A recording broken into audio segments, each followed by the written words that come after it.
On today's episode, we'll talk about showing up in Hollywood, working with Orson Welles and John Cassavetes, Die Hard, Blue Thunder, and of course, that classic among classics, Snakes on a Plane.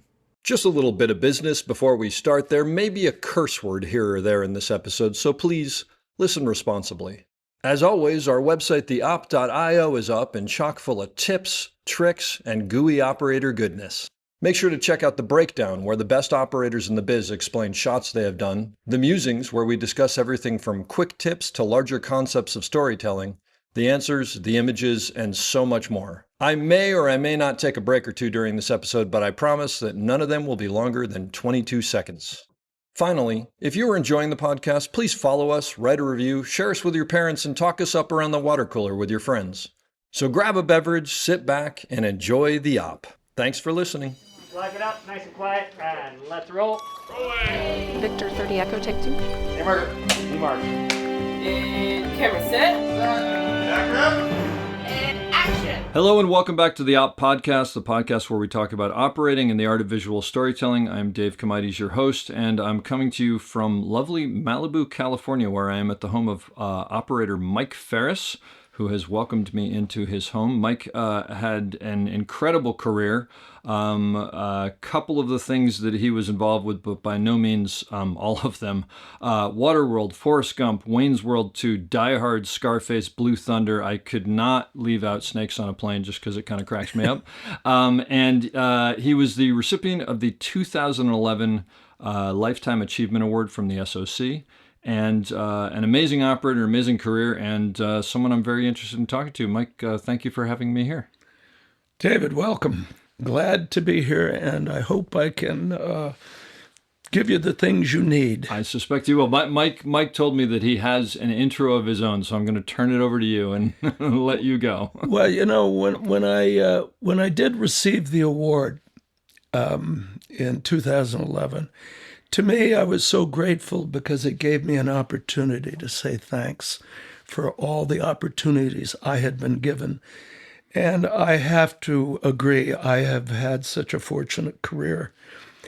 But because when David first called, he mentioned, I asked him, how did you find me in that thicket of weeds out there we call operators? And he said, well, I looked you up. You won the award in 2011. So it occurred to me between when we had that conversation and now that this would be a very good way to start this conversation, because there was a section in my speech, pretty much in the middle, that I wrote just for operators. Oh, I love that. And it was special to me to be able to convey this. So that was my opinion. I had a lot of people come up to me afterwards and pat me on the back and say I did pretty well. Now we'll see what you think. Okay. I'm going to be reading this from my speech from, 12, 13 years ago. In the skilled professions, the camera operator is an unconventional, extraordinary occupation in an already esoteric world.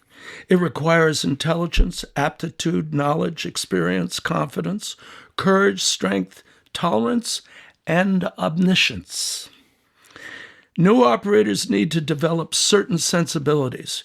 You must learn to value silence while recognizing exact, unambiguous prose is a skill that both duty and your future obliges you to master. Remember that actors count on you in many unspoken ways. It is not for no one they perform.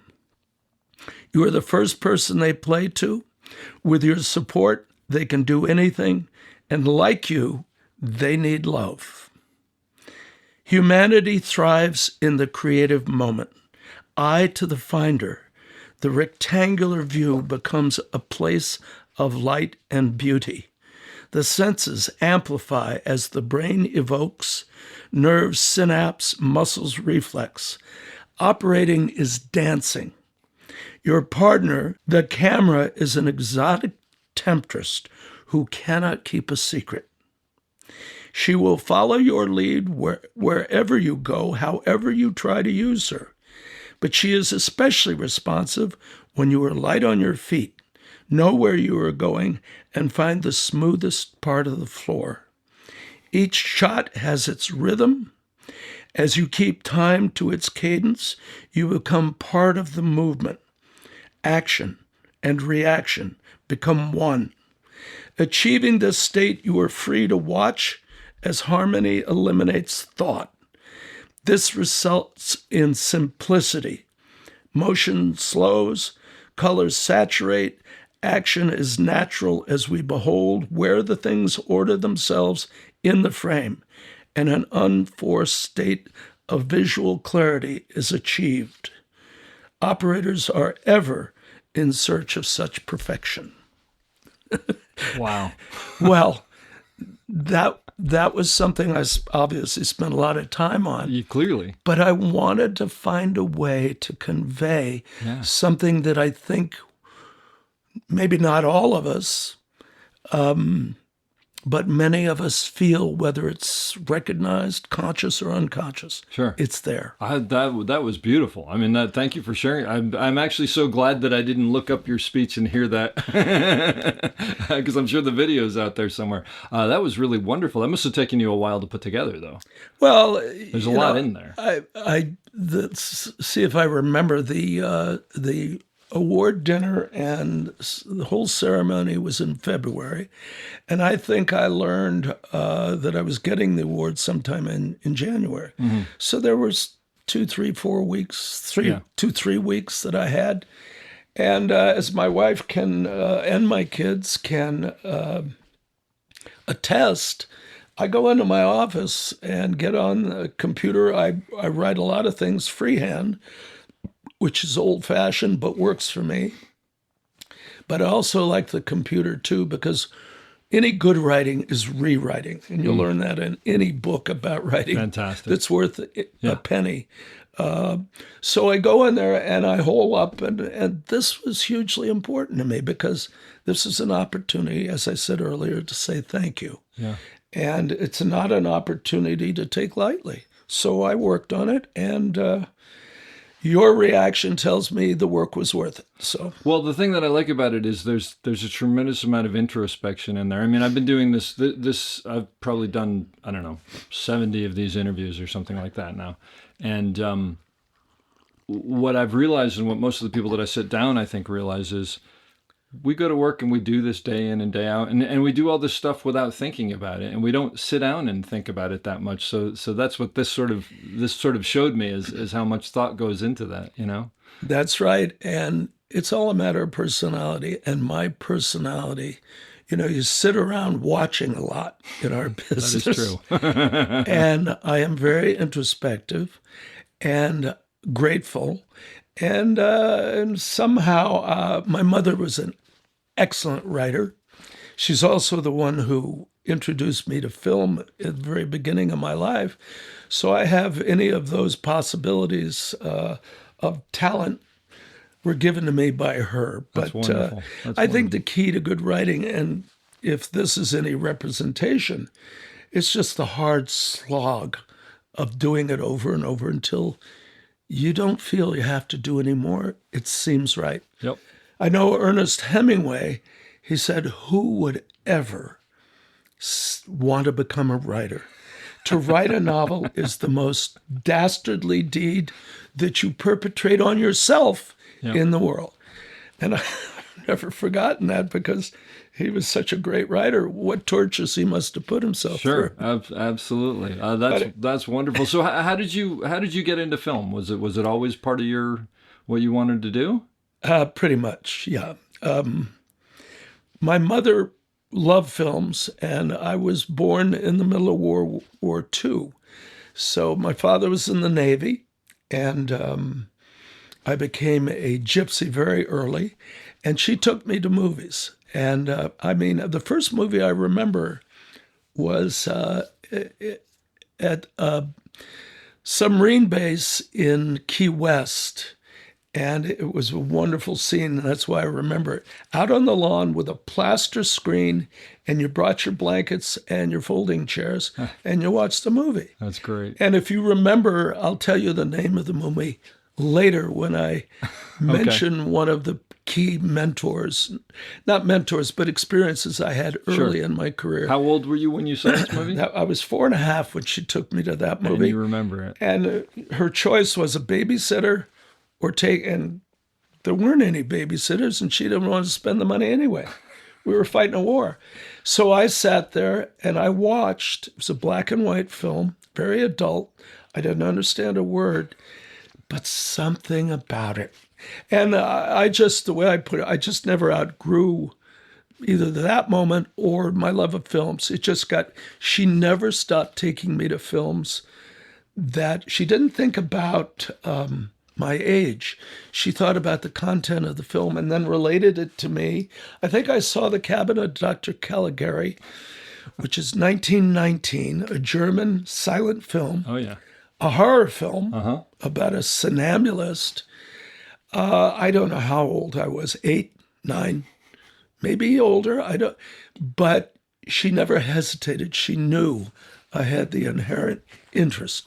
So that just continued throughout my life. That's wonderful. And to get to the point, I had 2 separate compulsions when I was young.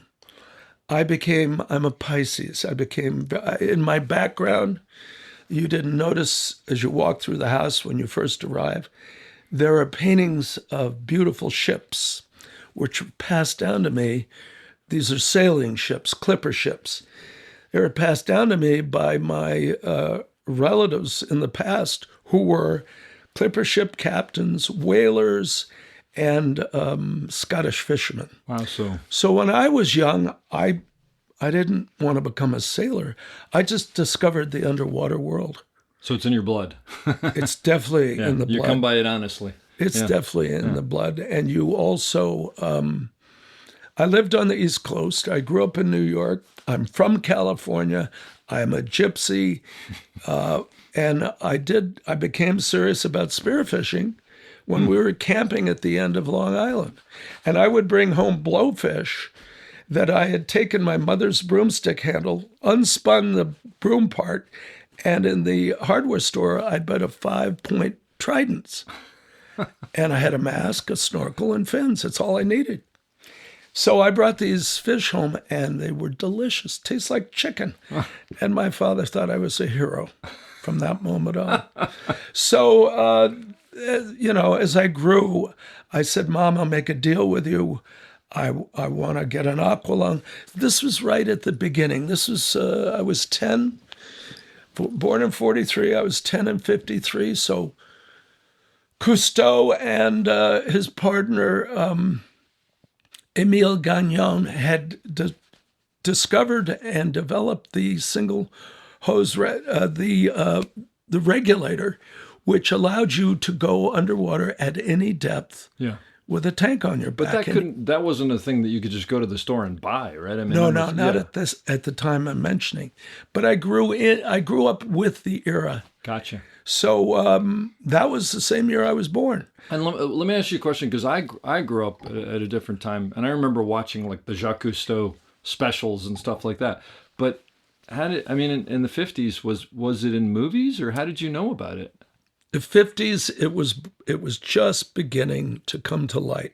There was a TV show called Sea Hunt. Sea Hunt. Oh, yes, with mid-50s with Lloyd Bridges. Yeah. Right. Yeah, sure. And every week he would have some kind of water adventure at sea or anywhere. Yeah. But mostly at sea. And he became a hero, naturally. So there was this poll, and then there was a film poll.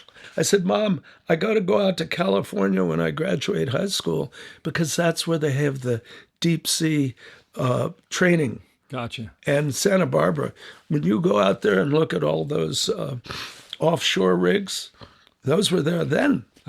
Okay. And they had the best places to learn the the work of commercial diving. Wow. So that's where I wanted to go. Yeah. And my mother, again, an influence on my life, she always said, Mike, we all know you're going to be a diver. That's a given. But why not be an educated diver? Go to school. And you wanted to basically leave high school and go start diving. Well, my advice to a lot of very young wannabe movie makers, skip college, meet somebody, get on a set. Yeah. But you know what? College is a very good time to grow up, to learn certain things you're not going to learn anyplace else.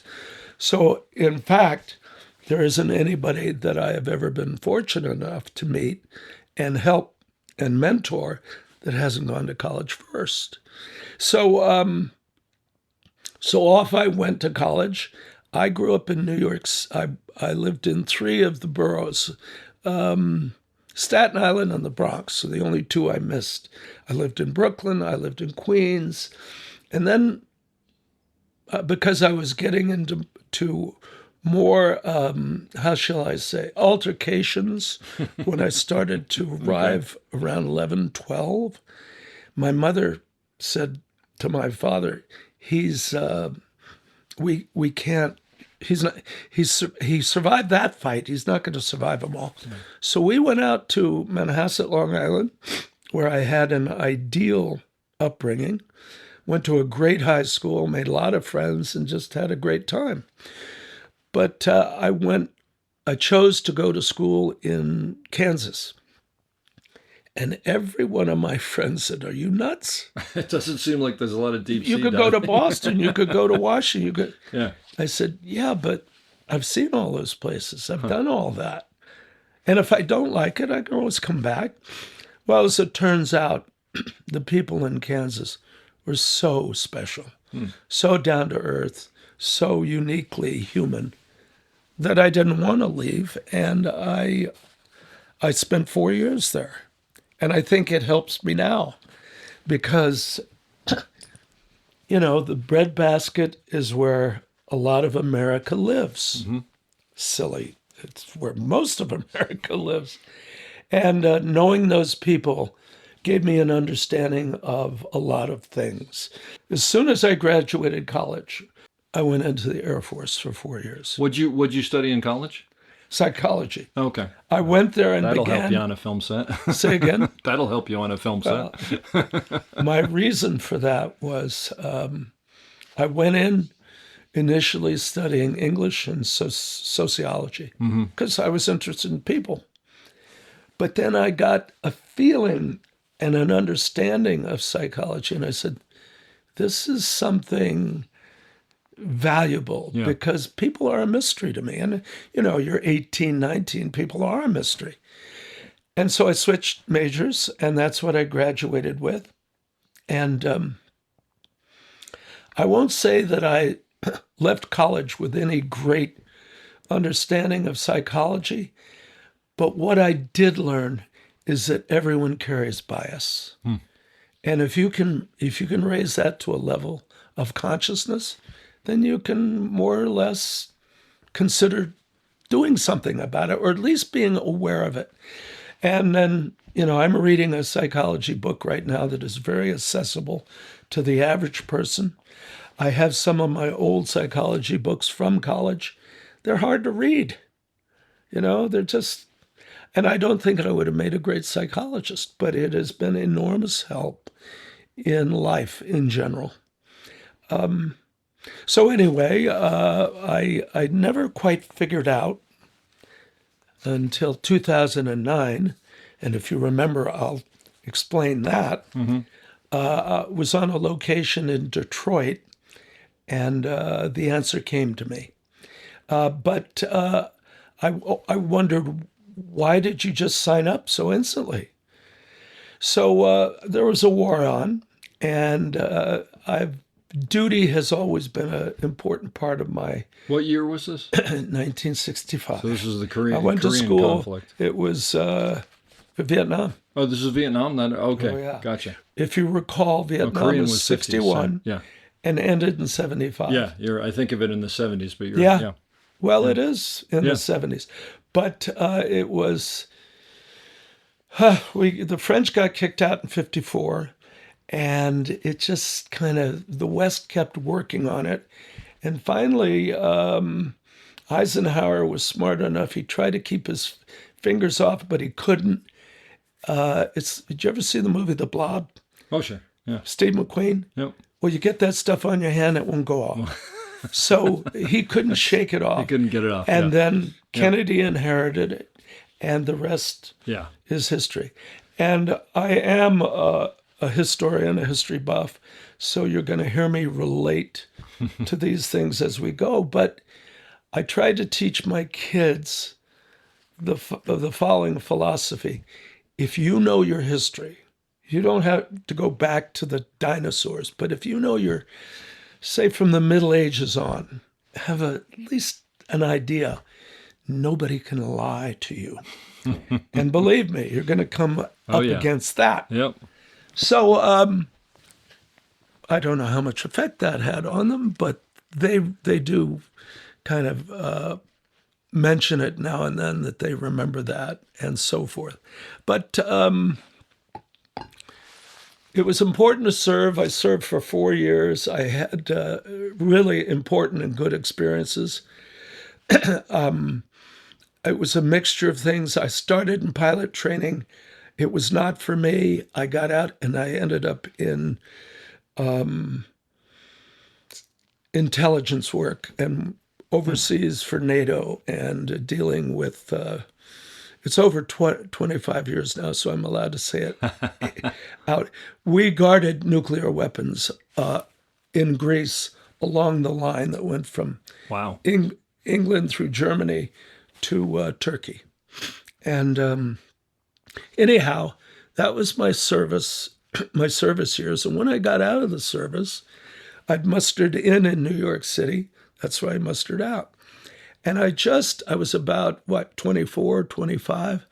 And anybody who's grown up around New York City and they've become what they like to think of themselves as a mature grown-up, you want to live in the city a little bit. Yeah.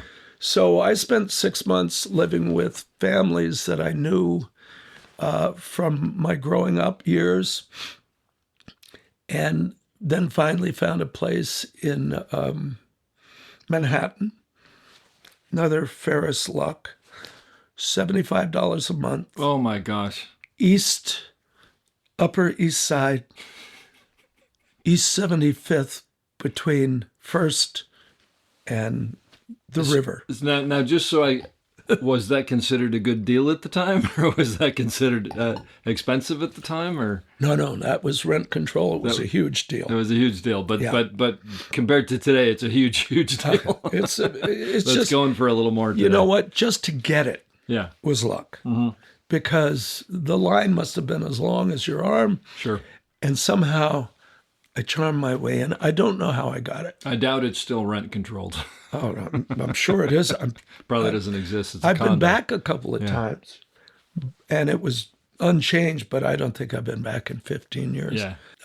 So anyway, I did New York City, and I worked on Wall Street. I hadn't mentioned that during my high school and college years, I worked at the local, very ritzy, very expensive country club as a lifeguard, which is part of my natural water interest. And at night, in the afternoon, or around 4 or 5, the Long Island Railroad would disgorge this group of haggard men with briefcases, and they would all walk over to the pool, up to the upper tier where the bar was, and just deal with the day's drink effects. away the day. And as a result, I had taught a lot of their kids to swim. I was a good guy, basically, and I had a long list of names. When you get out of the service, you come see me. So I could have been anything in New York City. Problem was, I wanted to come to Hollywood and make movies. Yeah. So when I got when I left, it was the middle of August, and I was going to Texas for officer training school, and all the men thought I was a hero.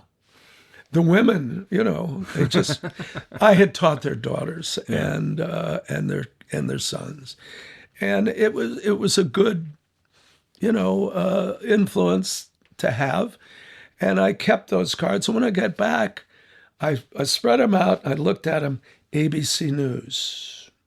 Nah, better not go there. I'd become interested in it. I'd get hooked, and I'd stay in New York City. Okay. But over here, Wall Street, Bashan Company, oh, no problem. That's where I'm going. I would no more become involved in being a Wall Street broker. I mean, I was for a year and a half. But it was just a job. It wasn't going to be your life. I knew that this is just a time killer. Yeah. So I went through the program there and graduated into a managerial position. And I spent a year and a half, watching people file things and do stuff of that nature. And it was interesting at a certain level, but not to me. So at the end of 1970, it was 1969, 1970, I started having an itch, and it was time. I drove to Kansas City, where I still had some friends from college, Sure, yeah. Left my car, and flew to L.A. Okay? Did you know anybody in the film industry? My sister was here. But not in the film industry, though. She was. Oh, she was. She was a very low-level, below-the-line administrative. Okay, so you had some connection. Oh, no, on a there level. was Yeah. definitely. But listen, this is another piece of Ferris luck. She dispatched Mike Stringer to the airport to pick me up. And by the time he got me to her house where I was going to stay, I had made one of my all-time best friends for life. And he mentored me into anything good that happened to me. He was in the industry? He was a jack of all trades film. Okay. He was a gaffer. He was an assistant cameraman. He was an operator. Wow. All non-union. Yeah. So all those things were Sure. catch as catch can. Yeah, yeah. But he was he was the best. So I was off to, I'd say, a pretty good start with him. And as it turned out, he proved to be so much better than I could have dreamed. That's great. Great. And when you have nothing and you're starting from zero, I think friendships mean a lot. Look, friendships are really all we have, and you'll figure out after this is all over that I'm a bit of a philosopher. And that has to do with my Scottish background, and I can't help it anyway. All the reading I've done, all the things I've learned, and all the things I've seen, it forces it on you. Sure. But Mike was absolutely, I'm thinking the word essential, but it's not the right word. He was, the way I put, you're the reason for my success. His reaction was, nah. No, you were always going where you were going. That's nice. And I heard that again in my career, but, I'm just appreciative of that which is around me. He was one of those great moments. At that point, did you have an idea of sort of what you wanted to do in the film industry, or you just wanted to do something and you didn't know? Had no idea which end of a C-stand went on the ground. So you just wanted to be involved somehow? I had to be in the film business one way or the other. So he began taking me on sets. He was working on 1 week. If it was an epic, it was a 2-week shoot. These little movies that were just, and they were exploitation. We all worked for Roger Corman. I worked for Roger Corman as well. There Everybody you go. did. Who just passed away. Yeah. Almost made it to 100. The number of careers that he was responsible hands for. down. It's unbelievable.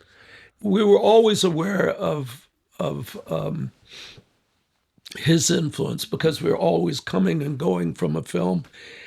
And I worked on a movie with him. Really? Yeah, that he was directing. Yeah. And I guess this is years later, and I'm, lower down the totem pole. You start at the bottom and work your way up. And by then, it had become clear that camera was my interest. But he was such a screamer. And I hadn't experienced a lot of screamers at that time. And I hadn't developed the knowledge that you have to learn to deal with screamers. You can't scream back, and you can't grab them by the throat. You can't do any of those things that are natural impulses. Mm-hmm. But it just took an instant dislike to him. But we both survived the experience, the encounter, and it was, a couple of weeks. And he wasn't always screaming. There were times in which he was composed and rational. And I remember later on in my career, after having met more than my share of screamers, that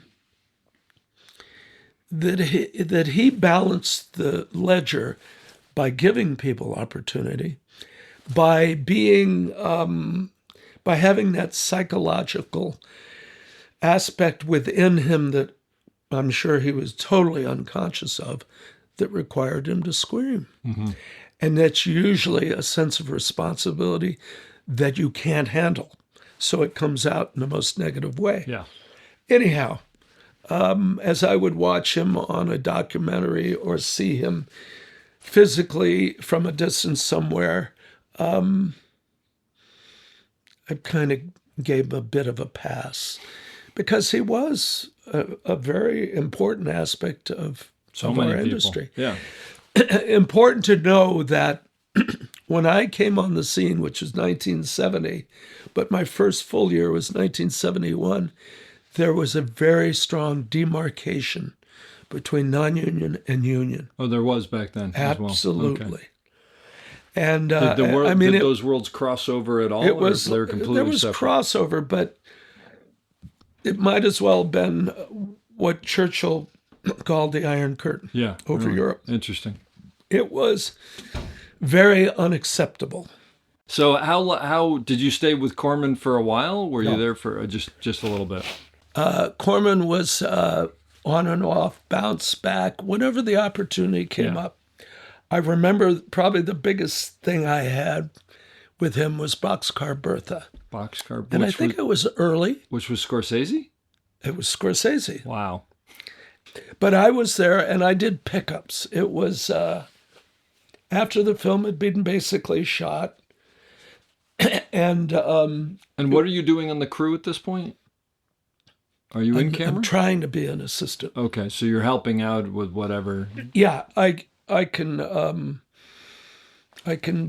digress from this and give you a more direct direction. When I went with Stringer on my first film set, I remember the film was called Bury Me an Angel, and it was 1970. And the big trend, especially in exploitation films, were biker pictures. Mm-hmm. I mean, and even big stars did them after a while. It takes a while for trends to build. Just like podcasts. They become exactly commercial. Right. Yeah. I remember them 10 years ago or longer. But once the big money discovers them. So we were doing these pictures, and I was following Stringer around, and I swear I'd landed on another planet. I did not understand the language. I didn't understand the people. And when you think about it, they're living in several different universes. They're living in the story of the script. They're living in real life.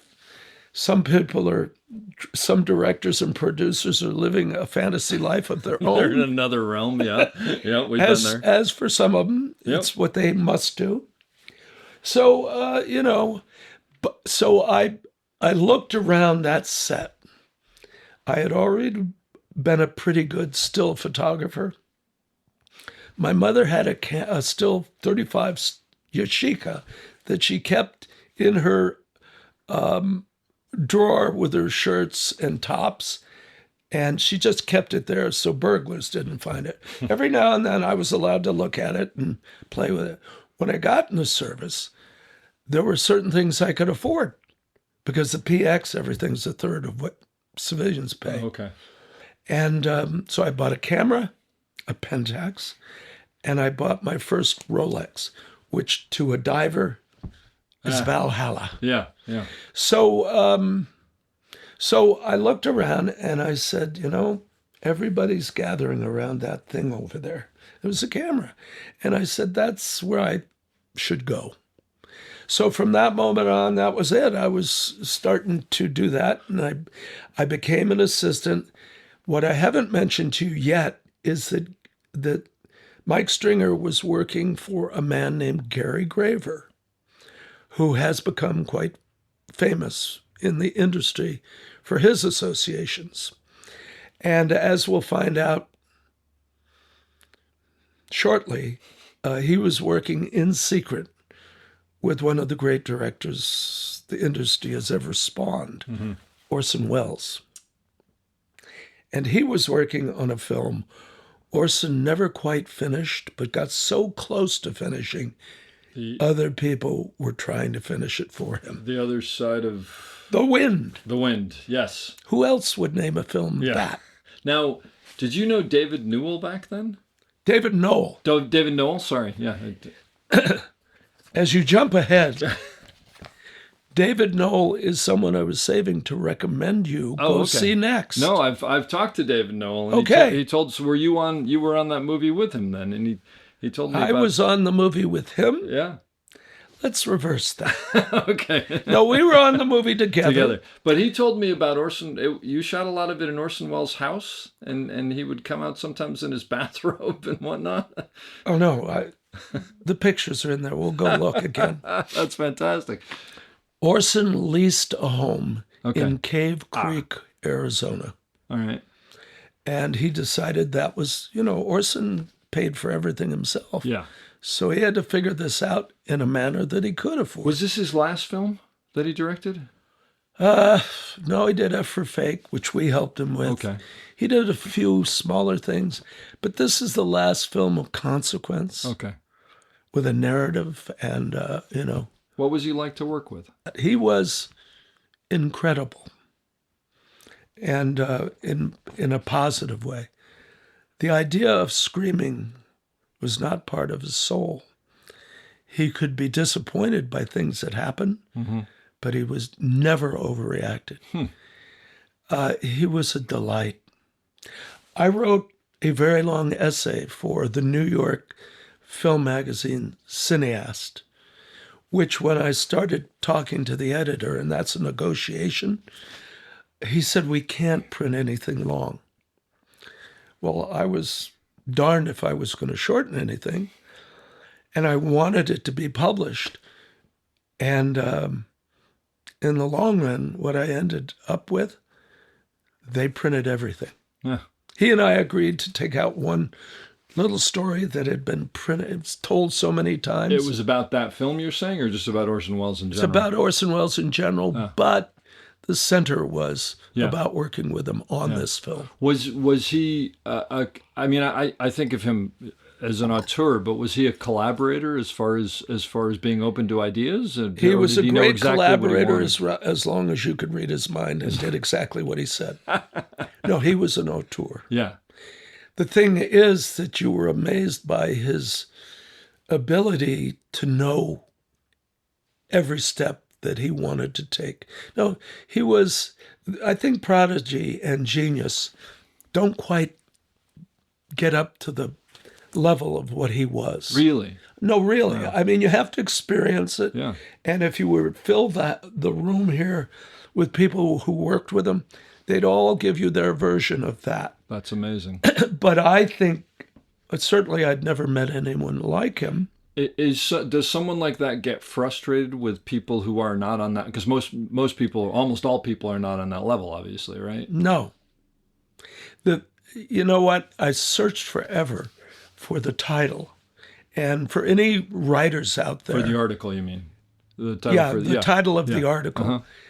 For writers out there, don't worry about it. It comes. It just floats in from nowhere. So if you spend a lot of time racking your brain, I mean, I did that for a couple of days, and the titles are laughable.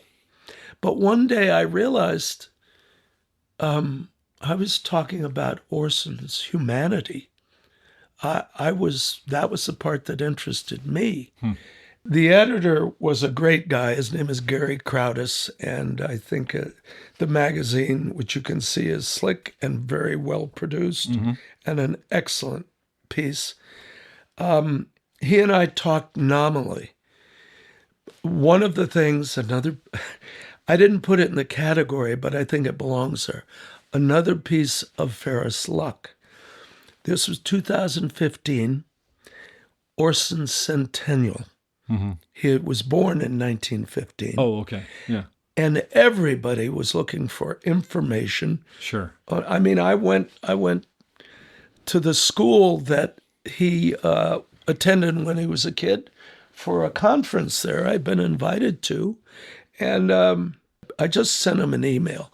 You look in the big opening of the front page, and anything that you would like to send, and here are the rules.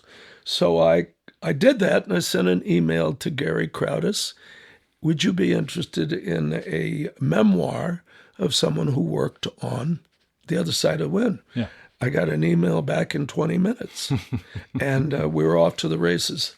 And what I said before about editing, editors are very important because they see things from up here, whereas you're blindered in.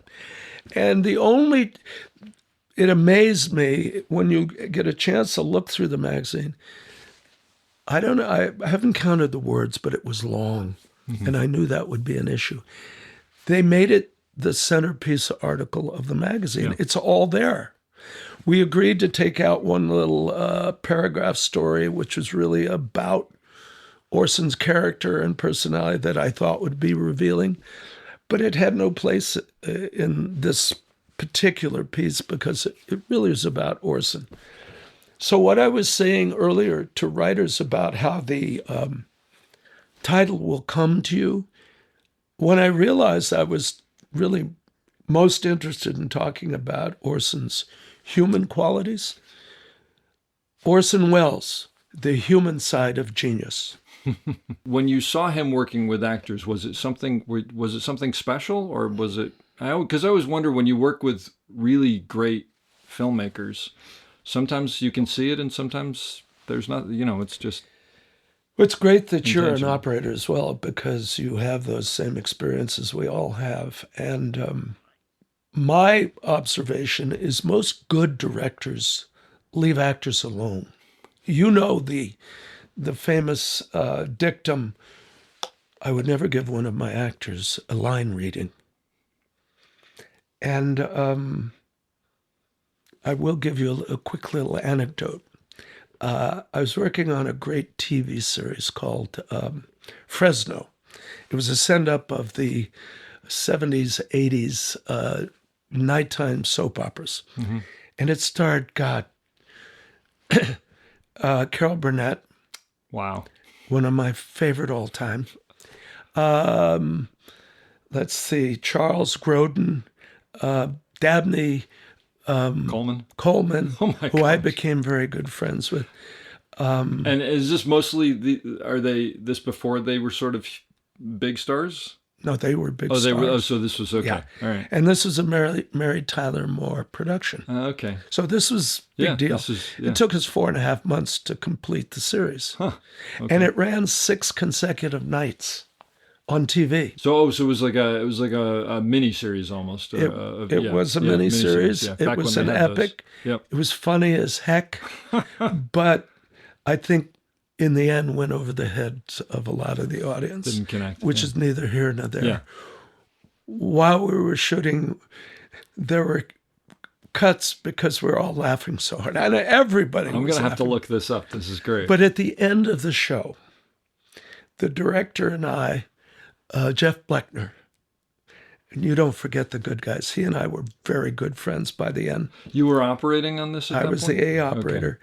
The cameraman was Bob Stedman, Okay. a very close friend of mine, a diver who he and I had some of the great diving adventures in history. That's a whole other story. Bob was really a gifted and talented cameraman. He was technical first, social second, but he was very good. But I knew him intimately. Our kids were raised, they were born 3 weeks apart, raised together, still all very close friends. Bob is gone now, however many years it is. Jeff Bleckner was just a great guy, a hip, knew what he was doing friend. And we had just become pals. And because Bob was never on the set as much as he was at sea. He built his own sailboat. Okay. He just loved the ocean. Yeah. And it's really where he belonged. His brother, who's a little older, had gone into the tugboat business in Portland, which is where Bob should have gone. However, Bob loved films, and as I say, he was incredible. He, along with a man named Weaver, created and built the Weaver Stedman head. Oh, Bob Stedman. Okay. Wow. That Bob Stedman. Wow. Okay. And you know how useful that piece Oh, absolutely. That's a workhorse. For those who don't know, it's a camera mount that goes on 3 axi. Yeah. And you can do shots with it. And also you can undersling it so you can get the camera low. So you can be literally an inch off the ground. Yeah. So it was a great, and that had been around forever when I met him. Mm-hmm. And so Bob was just, one of those guys who was a dreamer, but he had different dreams. Me, I was locked into this show like you wouldn't believe because I love storytelling and movie making, and especially actors and acting. So he comes over to me. We're about to shoot the last shot in the movie, and it's a waist shot of Carol with a background. She's kind of in front of a, I don't know what it was. It was a balustrade, something. Mm-hmm. Anyway, there's all this other interesting stuff behind her. And Jeff comes to me, and just to remind you, we're talking about line readings. Jeff comes to me, and he says, watch this.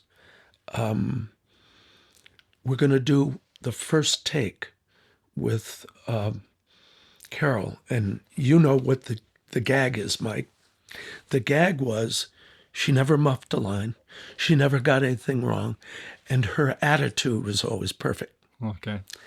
He says, when she's finished, because it's going to be what it always is. Perfect, yeah.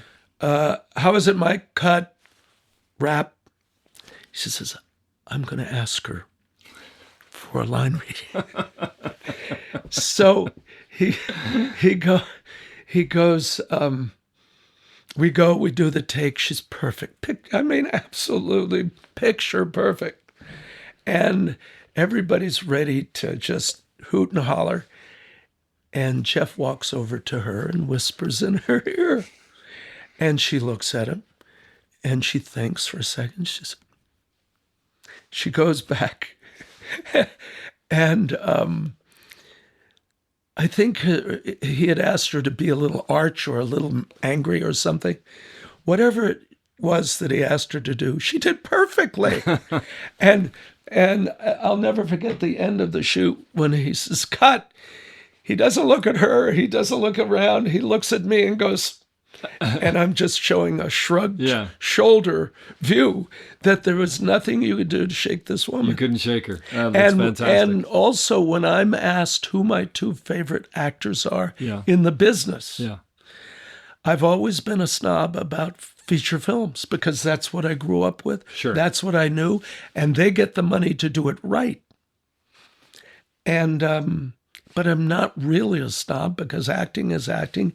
And the things that people doing TV production pull off are extraordinary because they don't have the time or the money. No. Yeah. And they do great things. Well, the answer to that question is, and I always love it and I laugh at myself, Carol Burnett and Richard Crenna. Richard Crenna. Two Wow. TV actors. Absolutely. Who in their feature world and life were not just great, wonderful actors. They were great people. That's wonderful. They're just delightful to work with, funny, friendly. Richard Crenna was so witty. When he came on the set, he knew everybody's job, and he played and he laughed, and then roll it, he was boom, the character. And when you're around these people and you find they become affectionate toward you, you're in heaven. I had a bit of an angle on that, or maybe the right word is I had a advantage. Because of my interest in film. I could recite every one of their credits and a lot of their dialogue from films. And it's worth mentioning this was before the internet, so it wasn't easy. It wasn't looking it up on set like today. No way. Yeah. No, it was all in me. Yeah. And I had always made a point of looking at the credits. It didn't mean much to me in the beginning because in the early days of film, 40s, 50s, 60s, credits are at the beginning. Yep. In the 70s, 80s, they began to get smart and put them at the end or change them around. But I always waited or went back and watched the movie again to see who the character actors were. And it seemed to me, because there were so many good ones, Edward Buchanan, Strother Martin, Charles Coburn. The list is long, and I'm still discovering them. That you did a tribute to them by remembering their name. Sure. And I couldn't wash it away if I had a scrub brush. It just was there. Well, like you said, that must have meant something to them and made an impression because not everybody. I think it does because look, when I said in the speech, like the rest of us, they need love. I mean, we're all the same. We don't admit it. We're some of us unconscious to it, but really we want each other's approval. We want to get along. We want, to be successful so people will like us. Well, it's interesting. There's a director that I've worked quite a bit with named Tommy Shalami, who he created The West Wing, among many other things. What was his name? Tommy Shalami. He has an interesting last name. But he's a phenomenal director. We were talking about actors, and I was asking him about, what do you do as a director when you work with an actor who's abusive or who's, screaming or whatever, because it does happen. And he said something really interesting to me. He said, if I have an actor who's acting that way, what I realize is that's a person who's completely frightened. Completely what? Frightened. Yeah. They're afraid because of what they have to do. Because can I do it? Because what? And he said, so if you take that tact on it, which I had never thought of before, I just thought, oh, these are unhappy people or whatever it is. And he said, no, that's someone who's completely, absolutely petrified of what's going on. Yeah. And I thought that's so fascinating because suddenly that's a very different way to deal with someone. There's that psychology again. Yeah, exactly. Because it's so important in understanding people, and I'll bet he was a good director. Oh, he's a phenomenal. He still is. But so because you brought it up, as a camera operator working with actors, did you find that you pulled from your psychology background a lot, whether you realized it or not? Whether I realized it or not, I'm sure I did. I'm trying to think of things I might have done consciously. Yeah.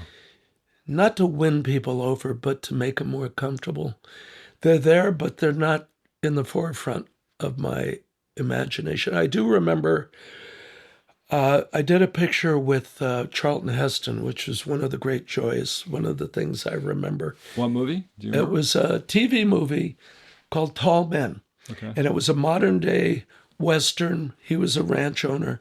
His son and he were estranged. His son lived in Paris. So you can see the dichotomy, right? Yeah. The cultural difference is right there. And he's dying, so he needs his son to come back. and there needs to be The world's colliding. And exactly. All, They need, and Peter Strauss was the son, very good actor, has a ranch out here, and so this particular incident was the first week of the show, and I had worked with the British quite a bit, and I guess that gets out into the ether because I got called by an English cameraman who was shooting it. Charlton called me Chuck. Yes, sir, Mr. Heston. Was absolutely down-to-earth, wonderful man. Really? That's great. And I soon discovered every bit my match as a film buff. Oh, really? He knew them all. Wonderful. And it was wonderful because you could just go into the very unique, unheard of film pile and have someone to talk about. Yeah, sure.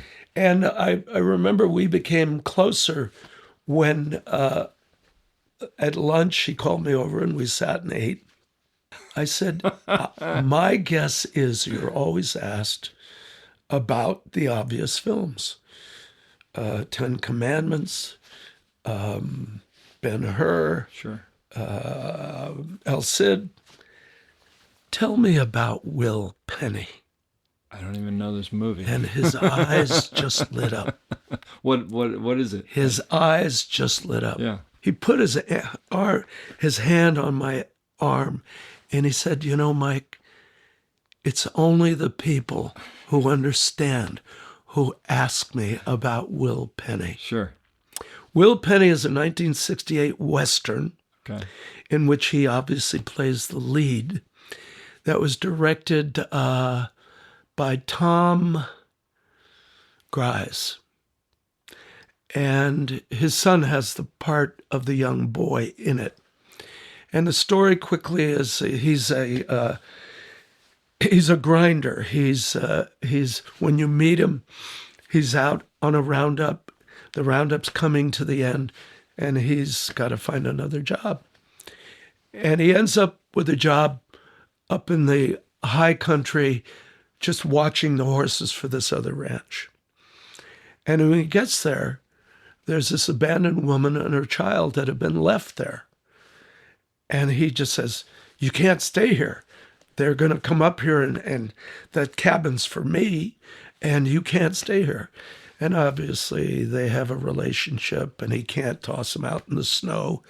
Anyway, Charlton Heston's performance is among his best. I'll have to look for this. Oh, no, Okay. you will not be I disappointed. was not aware of that. If you're a Western film fan, sure. you must see it. It's in the top 10. Oh, that's great. That's great. B, if you in any way enjoy acting.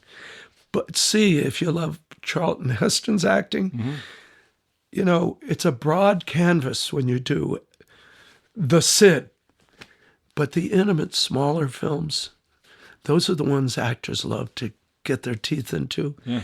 And boy, did he run with this. Ah, that's wonderful. So we befriended each other long before this incident. This is what happened. He's in a scene where he gets on his horse, hops on his horse, and rides off to a distant point and rides back. Sorry, this is in the movie that you worked on. This is in the movie I'm Yeah, doing with yeah. Charlton now. And I follow him out. Not a lot of, I shouldn't say shoe leather, horse hoof. Not a lot of horse hoofs. He goes out, he comes back, and he jumps off his horse. All quite lithe. I already know that he has back issues. And when you see him walking before they say action, Oh, you can tell. he's been through it. And then he He's snaps in his- into absolutely pushes it snaps into it. Yeah. And he gets off his horse, and without my realizing, I take his perfect and Mike, how was it? No video. And the director asked me, and the cameraman comes over, and I said it was fine. It was good. And Charlton, on the ground, just looks and says, "What? That's it? It was just good? It was fine? It was..." And the director, who was also a good friend of mine, because we'd done a lot of shows together, "Let's do a take two." So Charlton just razzed me for that. So we do take two. Cut! I come out from behind the eyepiece and I do a perfect cartwheel. I mean, perfect. You got to get straight up. You see the Olympics, they're the only ones that do good ones. Yeah. My granddaughter's trying to learn one now. She's way off because her whole body's out of. I did it perfect all the time, yelling and hooting and saying, hooray! And that was my way of answering the question. Yeah. After which I went over to Mr. Heston, and he was just preparing for the next scene. And we shook hands, and he hugged me. And it's just... That's wonderful. Yeah, what a great it story. It is. It's a payback for all the hard work I did getting there. Yeah, absolutely. So, it occurred to me, you said your eye in the eyepiece. Did you start working with the Rackover system before you got to the system where you could... I'm not that old, Okay, son. I don't know when it came in, However, but you were probably pulling focus on the Rackover, excellent question. Well, I didn't follow all the normal steps. Sure. So, yes, I was an assistant, but I was also an operator. Okay, yeah. In my non-union days. Gotcha. So you're back and forth. Until because you could do that. Yeah. But also because of my reputation. The camera was the big Mitchell encased, but it was a reflex finder. And my other question is, were you always on the wheels, or did you have fluid heads back then as well? Well, by the time it mattered to me, we had the choice. You did? Okay. Absolutely. Again, I don't know when that came in. Okay, gotcha. No, wheels, I think, were always available. Wheels were always available, but I don't know when fluid heads became a thing. I'm speculating, but I think fluid heads were a result of the European... That's what I thought. Influence as more Europeans got involved in our industry. Yep. I preferred the wheels. I, to this day, will swear by them. I think they allow for the greatest shots possible. However, things changed during the era to where shaky cam was important, handheld was more important. Yep. It depended on the director's vision. But by and large, 80% of my career was you're a fly on the wall. You're telling a story, you're not there. Mm-hmm. And that was something I emotionally agreed with and professionally preferred. But you do what the job requires. Yeah. So I was very good at all of it. Yeah. I purposely resisted becoming a Steadicam operator. I was going to ask you about Steadicam. Garrett started giving classes in the mid-'70s. Yep. And I was... I don't know what you would call me, still a very green wannabe. I took that class. Oh. And I said... In Philadelphia? Like back... No, they gave him here. Oh, he would come out here. Okay, gotcha. I think he was here. Yeah. And I mean, why wouldn't he be here in Hollywood? Yeah. Anyway, just to go back and kind of give you a quick review. I got here. Mike Stringer... was working secretly with Gary Graver on the other side of the wind. Uh-huh. Within 3 months of being here, I'm called to the desert. Can you get out here? It was at night. Can you get out here by tomorrow at 9? Yes. And I'm not there half an hour. I walk onto the set, which is, there are pictures of it in the magazine, kind of indescribable. And there's Orson with a huge cigar, Gary by his side. And I walk over and Gary introduced me. And he says, "Hi, Mike, welcome." Great handshake. And that was it. About 10 minutes later, I'm on my knees in front of a camera lens, a zoom.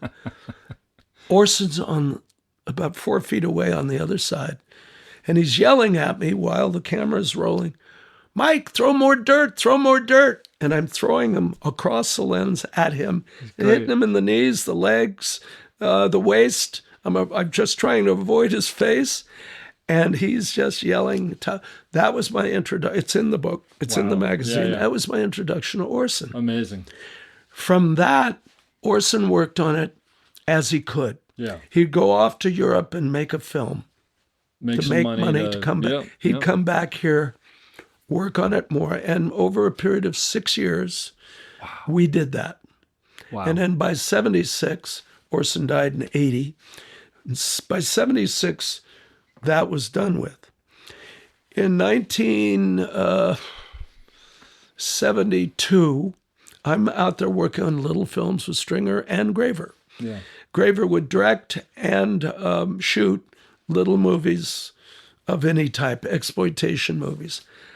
We did a couple of Cormans, I think.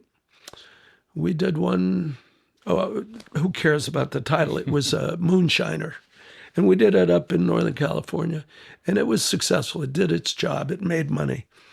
But I was on my way up the hill to Gary's house to prep for one of these small shows.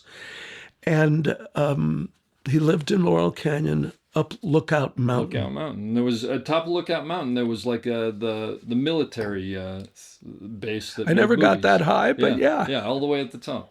All the way at the top. Well, as I'm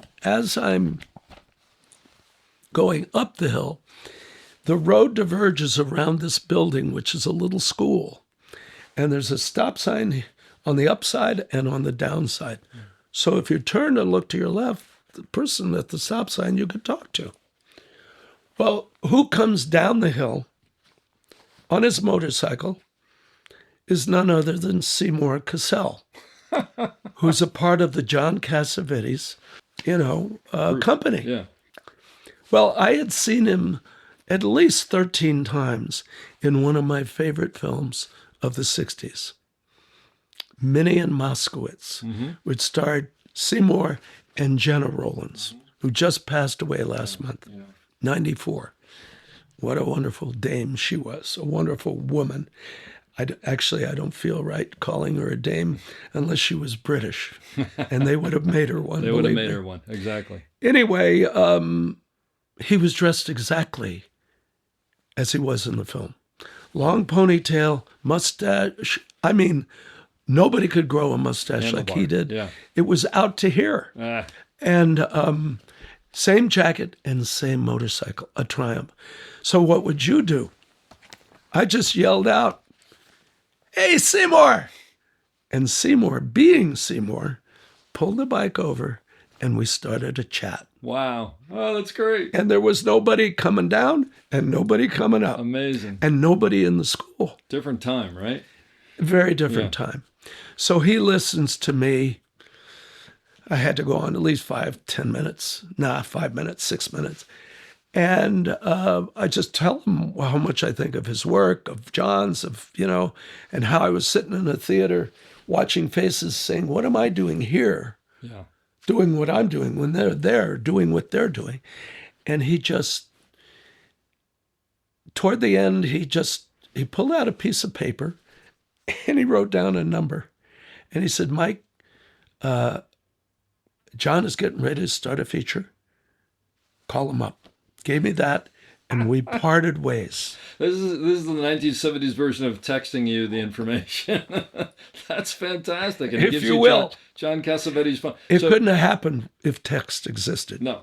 Did that blow your mind?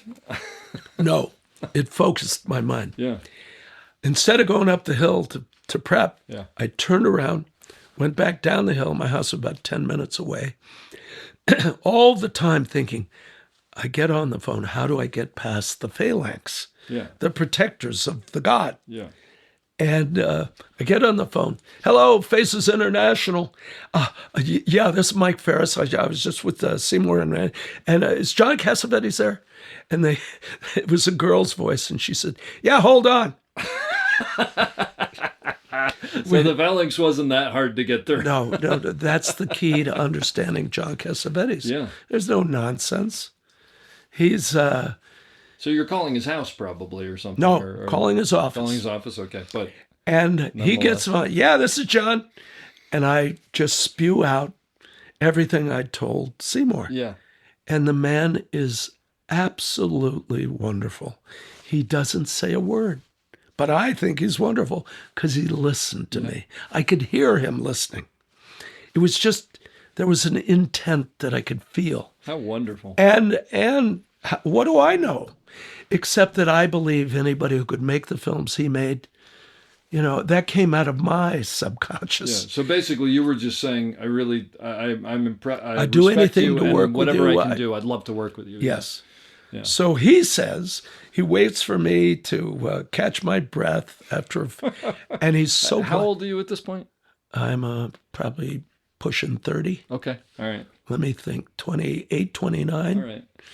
And he says, Mike. He's already calling me Mike. He says, Mike, I'm working over here at Radford, the studios, and this is a Wednesday. I'll never forget it. He said, we finish work around 5. Why don't you come? I'll have a pass for you on Friday. You park in front of my building. Come up to the second floor. We'll talk. That was Amazing. it. Yes, sir. So where do you think I was at 5 o'clock on Friday? And I had passed this studio, Warner's multiple times, because Warner's was the end all and be all in my the top mind. of the hill, basically. It right? was for me because of the films they made. Look, the first studio I ever went into was Warner Brothers, and I remember being at the gate and being outside the gate, sort of going, what am I doing in here? This is more, that's the movies, right? Yeah. To me, I was a huge fan of the films they made. Sure. Yeah. But all my version of you was driving by saying, how do I get over that fence? Yeah. It was absolutely impossible. And here he is inviting you into. So here I am in Radford, not quite Warner's. Warner's turns out to be my home studio. Mm-hmm. Long story short, I walk up the stairs, and it's a huge, huge room, like an old. If you've seen the front page with Cary Grant, the way news papers used to be. Yeah. Glass partitions, but you could see everybody, and typewriter, all this, except a big open space, 2 men in the corner, and a woman sitting on the couch, and a man walking back and forth. She's writing everything he says down. And in the corner, there's a guy with a sketch pad and a guy who's talking rather loudly. It's not that he was loud. His voice was very resonant, with a big cigar. So I walk in. I don't know where to go. John sees me instantly, stops what he's doing, comes over, greets me like a long-lost friend. He's the one who's walking back and forth, and someone's He's the one walking back, dictating to his secretary. Yeah. And he greets me as though he hasn't seen me in 20 years, and I'm his best friend. Amazing. And he takes me over to introduce me. The guy with the sketch pad is a guy named Peter Falk. Is that it? Peter Falk. And the other guy with the cigar is Ben Gazzara. Oh, my gosh. Husbands is 2 years behind us, and they were all best friends. John grabs me by the elbow, takes me into one of these enclosed spaces, except you can see all of it.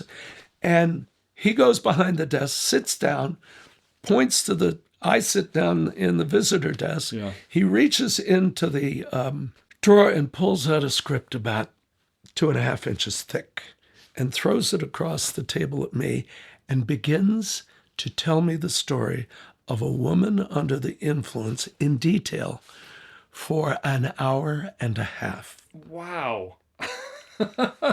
Now, You must have just been in shock.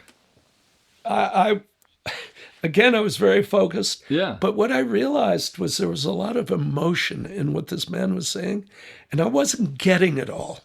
I wasn't picking up all the nuances. Yeah. But he was so involved with the story that it overcame him a little. That was how I met him. A month later, he was very smart. He brought the whole crew together on the house in Hollywood on Taft. He had bought the house out from an elderly couple, and production design painted the whole house, redid it all for the purposes of the film. And he had the crew work together on it. And by the time he was done, he knew everybody. You're saying to get the painting to and make getting the house film worthy. Yeah. His idea of what the Wow. film should be. Wow. And there was, production people there and who could help and do. But what I learned about John was what mattered most were your feelings. And the reason he liked me instantly, he saw a fire in my eyes. He knew I cared. And he knew I wanted to become a cameraman. So without going into that whole story, he made that possible on that film. That's incredible. What a great story. Long story short, he had an AFI cameraman who had just graduated, who was running, had his own crew, and he was all ready to go with that. After 3 weeks, he fired him and made me the cameraman. And he said, Mike, you and I are going to finish the movie together. We shot over 1 million feet of film, and I learned more than you could learn in 100 That's years. That's school right there. That's incredible. It was incredible. You were on that movie. You were basically doing camera and lighting. I'm assuming you were No lighting. just operating the camera. The lighting were photo floods. Oh, okay. That's not. John wasn't interested in. That's true. Yeah, when you look at it, those niceties. Yeah, and I mean, does it sort of feel like that's where you sort of became a camera operator and truly learned about hands down. Yeah, by the end. Yeah, as a matter of fact, the camera was a big Mitchell on wheels. Okay. I remember the scene that I remember the most is this what we call the spaghetti scene. That's a scene where Peter's character, who's a construction foreman, they've worked all night on a burst water main, and that section was shot by Haskell Wexler, just a night or two of shooting. They come home in the morning, and the whole, I don't know if you've seen the film. That's Jenna over there. Yeah.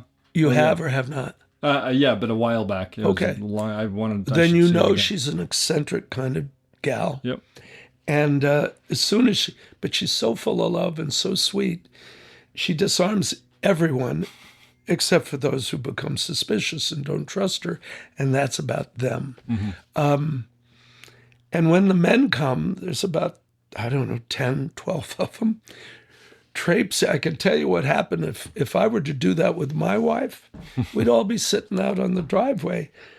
She would feed them, but, she'd want to, Nick, do they want spaghetti? Spaghetti is really good. It's the only thing she knows how to cook. How about some spaghetti? You want some spaghetti? And so that's the scene. Well, at the end of the scene, they're all lined up on this long table, and Nick's at one end and she's at the other end. And she does this famous dialogue, very famous, where she talks about Nicky, I can do anything. Meaning she's sort of being subservient to him, but she's also professing her love in her own unique way. And I'm not like one of those women you see walking down the street with their, and you ask them for the time and they won't, and their nose in it. Her performance for a non-union movie, and this is key. That's why I told you earlier, the different worlds. The world, the iron curtain between union and non-union. This non-union film was nominated for director and actress. Was that unheard of, basically, for that to happen? Unheard of. Yeah. Unprecedented. Really? Never happened. Didn't know that. And it was tantamount as far as my reading and becoming more of a Hollywood historian, knowledgeable about how it was the same as getting the award, because they could not deny her performance. And it became the sensation that film became the sensation of the year. Sure. And over time, it has become the number one independent, they call films like independent film ever made. Really? Yeah. So, it was a huge responsibility. I brought in some friends that because I had grown. And I brought in and they were other film buffs like Les Otis, who was one of the best people I met early on. And I'm not sure, but I think Les was pretty much a lifetime assistant, but absolutely the best. And he came in, helped me. There is a podcast in the Cassavetes days because the stories are quite unique. Anyway, that performance, when I'm behind the camera looking at it, I have both hands on the wheels. Otherwise, if I was able, I'd be pinching myself with the other hand because you're getting to watch this. I couldn't believe I was performance. where I was. Yeah. And that's one of the great things about being a camera operator, right? You said it in your speech there. You're the first audience, and I love that. It's fantastic. It is, and it's a privilege of the job. Yeah. I personally think in the beginning I said that it's an extraordinary job in an already esoteric world. Yeah. I don't think there's any job I was a veteran, so I would call civilian life, that's quite like being an assistant and being an operator. Mm-hmm. You have to do it to understand the conversation. Yep. And there's no training school for it. Well, that's one of the interesting things, That's the part right? that's remarkable. Yeah. For the assistants, there is a bit of a hierarchy because you start at the bottom. Sure. Handling film, then you go to second, you learn how to use the sticks, and then, when you're ready, you become a first. And a first, to me, is the backbone of the industry. Besides clearly there's the technical aspect of you can keep people in focus. That aside, what did you feel made for a great first to work with? And knowing the cameras, and besides the technical aspects of it. Well, first of all, you don't have any greatness without the technical. Sure, no, that's but you said that, but I have to say it too. Absolutely. The Mike Fauntleroys, the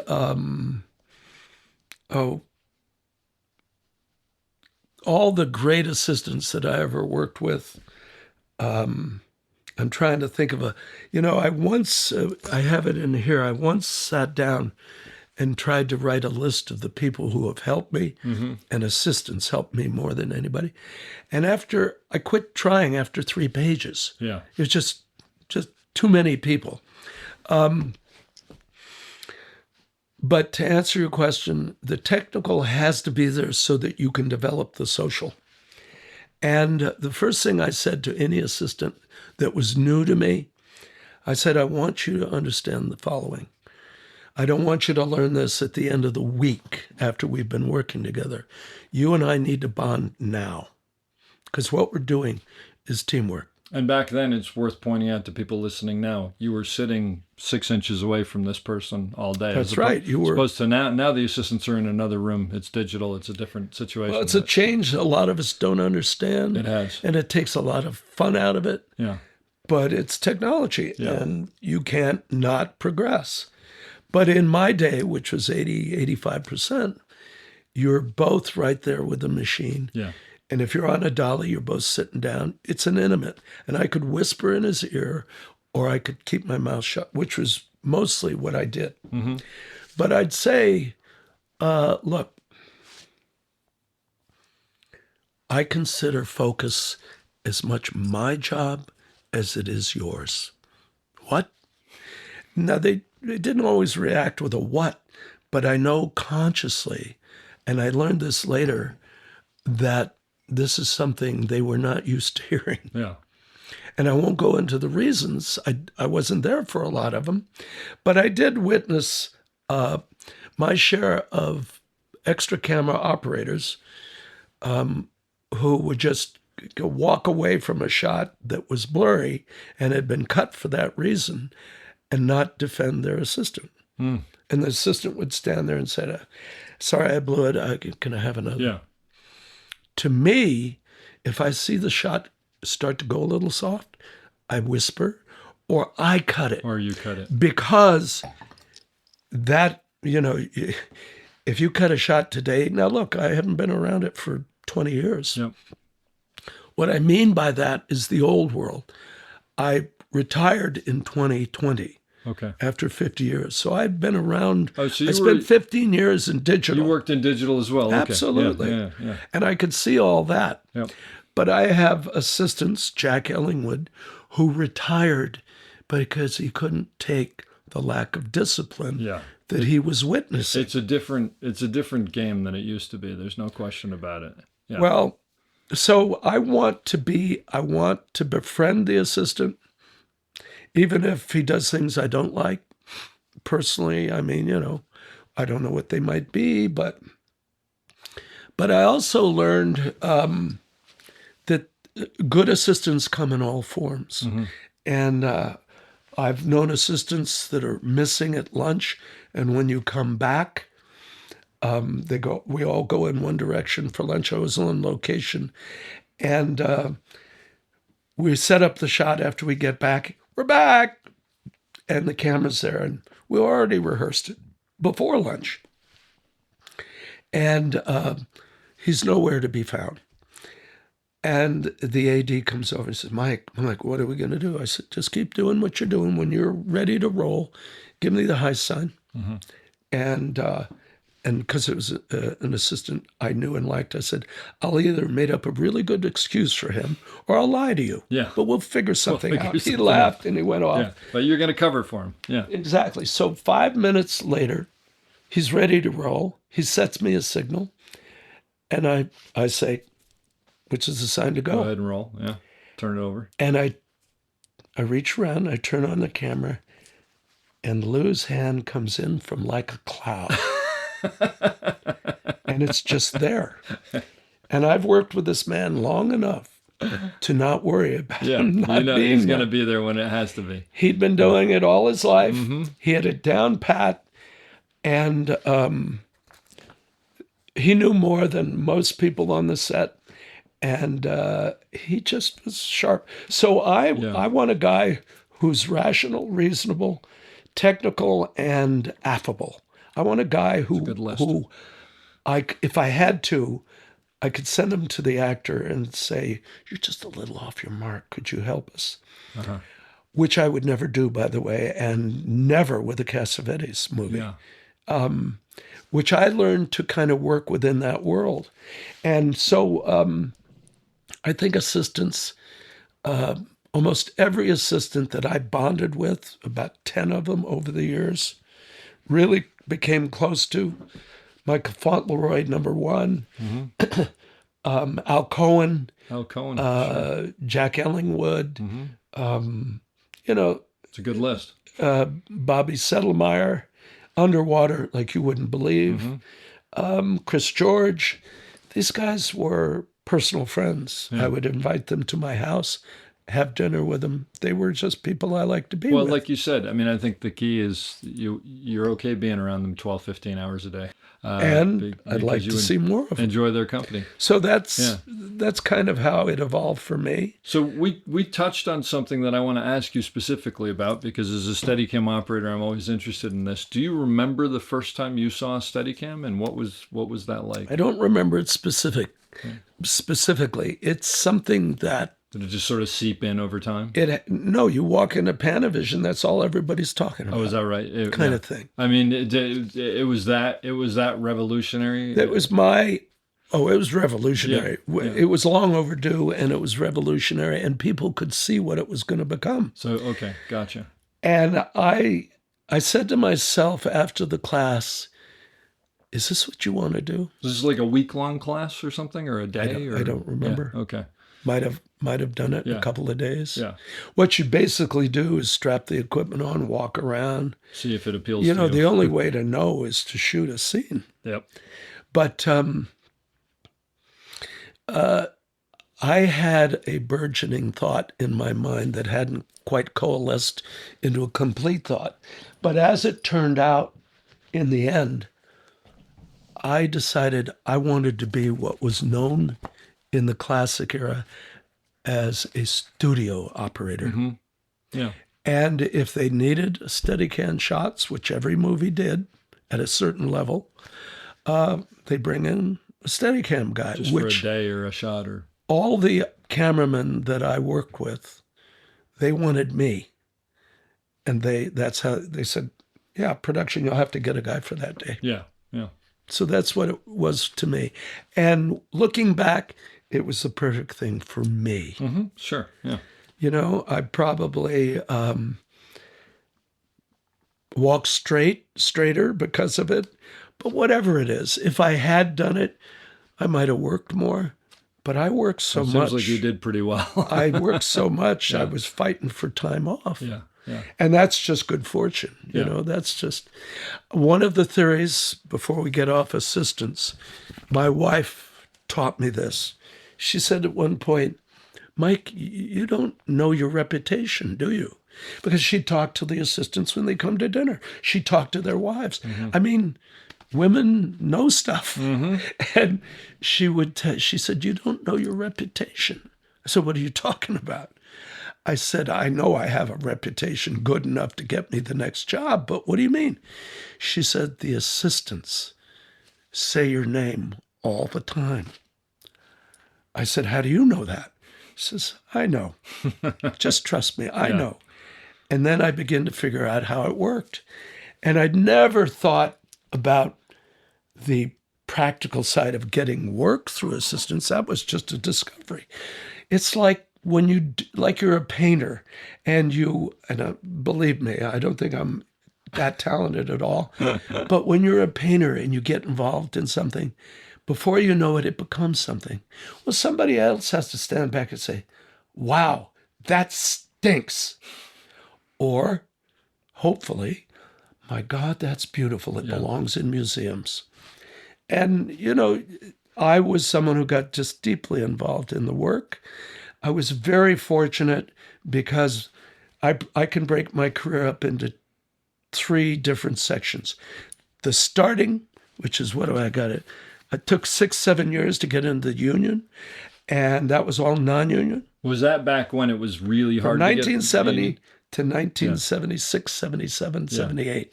When I got in the union, I was able to straddle the fence because I got put on the roster and you could work either job legitimately, which I did. Yeah. And it allowed me to peel off from the non-union. And Mike Stringer made the first mistake and the only mistake I ever saw him make. You remember my mentor? Mm-hmm. Mike, I'm going in as a DP.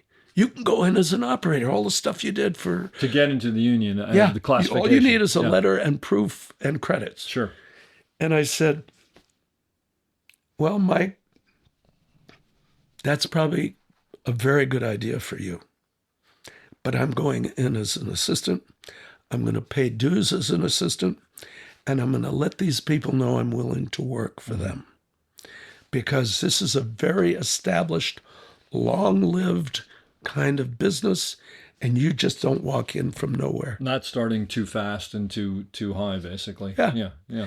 So Stringer went in as a DP. I went in as an assistant. I worked 1 show as an assistant and got moved up. Mm-hmm. Okay. Mike never got a job as a DP. He couldn't break through. Yeah. Ended up being a spectacular key grip. Which he was capable of doing anything he wanted. He would have been a great operator. But, you know, it's a club.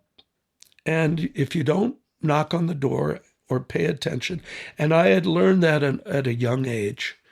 You know, I was a Boy Scout who worked at a Boy Scout camp in the summer. I wanted to work on the waterfront. 500 applications for that. I asked for a job in the kitchen. I worked 3.5 months sweating just cleaning up after everybody.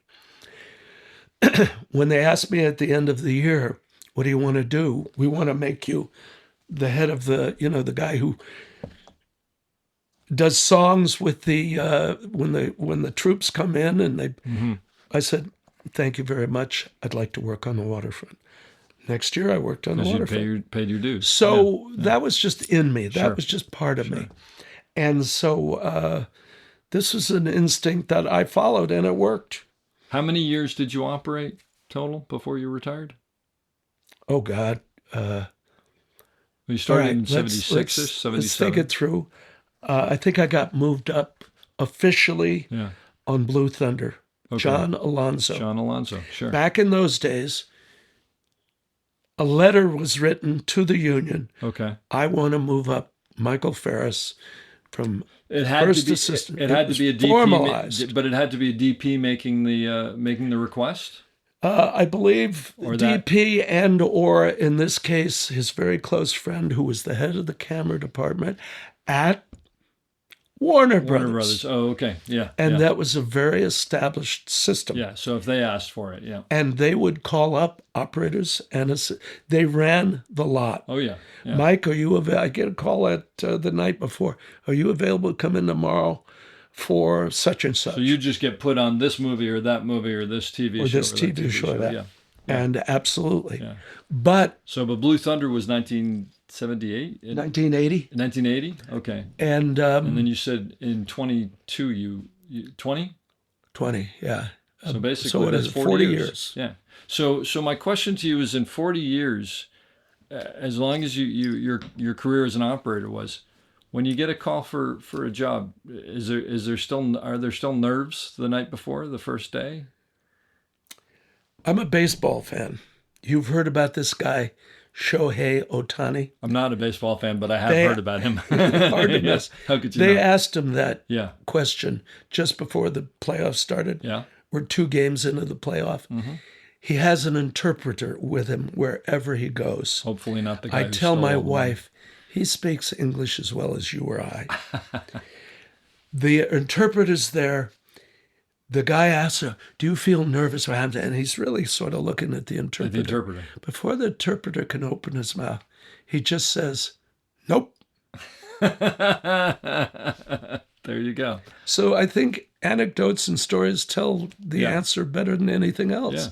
Yeah. I'll tell you, this is strictly me. Yeah. My guess is that there are a lot of operators that feel the way I do, but I think human behavior, human makeup, psychology, all the things that make you, they all have an influence in this area. Once I learned to be a good operator, there was no shot I couldn't do.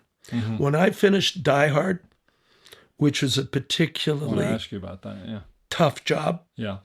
and it was the DP was the Who was the DP on that? Jan de Bont. Jan de Bont. Yeah. Okay. The This is before he assistants, started directing, I think. the assistants have an in joke which no one will get. Yeah. Comedians for 500. He was a madman I've heard that. who was a passionate, very gifted cameraman who saw shots nobody else saw and required you to die to get them. Well, The way we faked him out was not to die. Yeah. You know what happened to him on Roar, right?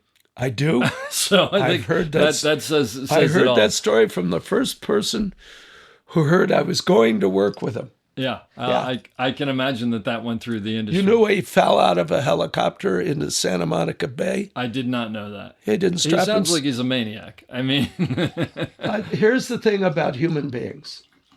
And remember, in college, they were a mystery to me. Well, they're still a mystery to me. Less so than they used to be. Mm-hmm. But he's a perfect example of someone who's a mystery because you could sit down to dinner with him and meet the most calm, enjoyable, intelligent European raconteur. Mm-hmm. Maybe he wasn't a raconteur. I'm more of a storyteller than he is, but very fair-minded, very interested in you. yep. I've And heard then on the set, it all changed. That's what I heard. He was a madman. Alan Queso was on Roar with him, and Alan there told you me go. all about many stories. So I do want to ask you about Die Hard because it's a movie I grew up with, and I mean Your favorite Christmas movie. it is absolutely. Actually, one of my favorite things about that movie, which is so weird, is there's this great shot early on of the Nakatomi Towers Plaza. And there's a gas station. It's in the foreground, and gas is like 68 cents a gallon or something like that. That always tickles me. I remember it when it was 25 cents. Yeah, there you go. Good movie to work on. Besides great, the fact great that he movie was apparently for experience and for an operator. Yeah, great movie to work with. Now, a movie like that back then, was that a single camera movie, or were there two cameras? Pretty much single throughout, except the action sequences, which would be, which was a lot of it actually. Two other cameras. Yeah, there was a lot of it, but by and large, if you review the film, you can see where there was only one camera because it's all dialogue. Yeah, but the action, was unique. I mean, Jan had us hanging at 3 a.m, hanging off the side of the building at the roof. You mean the actual? It was the 20th century building that had just been I finished. look at it all the time from my house. Yeah, that's right. Yeah. And it's a marker Culver for City. me how to get to Century Center. A lot of people. So it was, and that first shot was handheld in a car, me shooting it as his point of view as he gets there. Yeah. Oh, okay. And so that film, I remember specifically this way. It was Vilmos Zsigmond who said it takes 9 to 10 years to make a good operator. That is his declaration. Okay. Now, being Scottish, I said to myself, well, not for everybody. I'll bet it didn't take him 9 years. But that's just my natural contrarianness.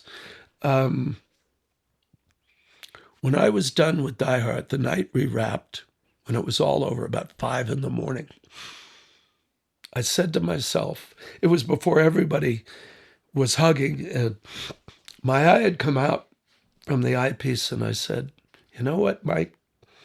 There's no shot they can throw at you. That was the movie that put you over the top. This is it.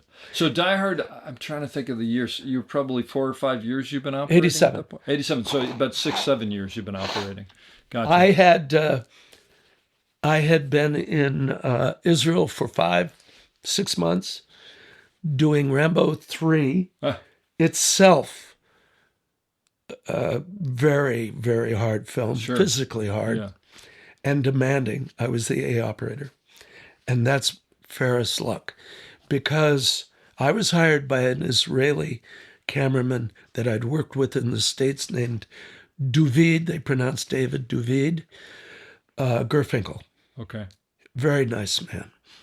Well, he lasted a month.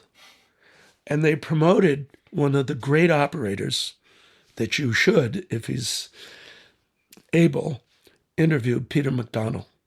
Oh, okay. I know the name. All right. I'm writing that down. Yeah. He was the director. They just made him the director. Uh-huh. And it was like a combination. It was good sense to do that. Peter McDonnell was the director? He became the director. Oh, wow. He was a DP. Oh, okay. He was the director of the second unit, and they bounced gotcha. him up to director of the whole Schmear case. Gotcha. If you allow my Hebrew. Yeah. My slang.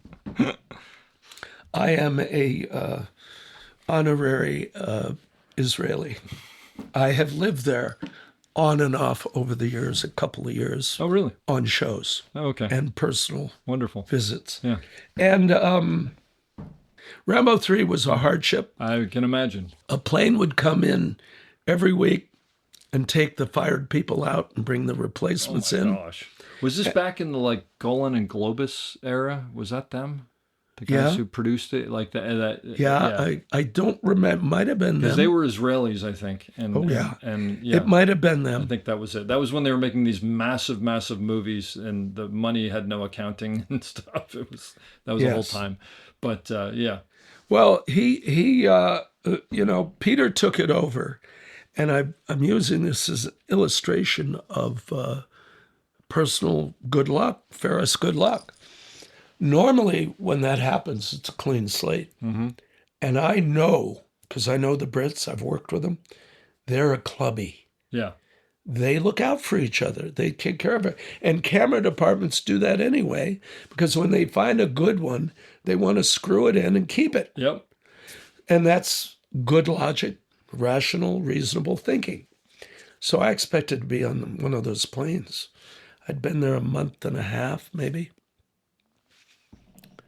I don't know what there was, but we spoke each other's language, and he kept me on the show the whole way. How long was that movie? You remember? Yeah, Was that- 6 months. 5-6 Five, at least 5. Wow. It was 5 months, and then they went to Thailand, and I went home. Yeah. My whole family was there. Yeah. My kids were little. Okay. 87, my son was 7, my daughter was 4. And adventures were had. Glass in the ice cream. Jeez.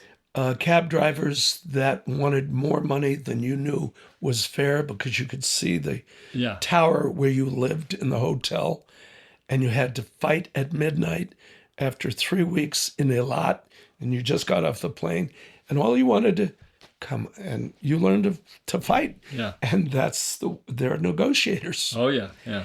When I got back from Israel, I had $9,999 in my boot, which you're allowed to bring in under $10,000. Under $10,000. And not declare it. Yeah. And El Al, it is the most secure airline in the world. Yep. I was a known good guy, and I had multiple interviews. The big one lasted 3.5 hours. The security interview before you get on the plane, you mean? Great. Yeah. Not just before, the week leading up to. Yeah. So, and also I had a military background. I had top secret clearances. I had, stuff they wanted to know about, which I'm sure helped. Anyhow, I promised we lived in the marina. I promised my wife, I said, I promise I won't work for a month. I'll turn everything down. Yeah. And, we had fixed up the house in the marina, and, we just wanted to live a little. I think it was 2 nights later. Phone rings. It's a horrible business. Yeah. Mike, is that you, Mike? Yeah. Yes, sir. It's Joe Silver. I got this movie, and the DP wants you. It's called Die Hard. And I said, Joel, I'm not working for a month. He says, we'll see you here tomorrow. Whatever price you want, no problem.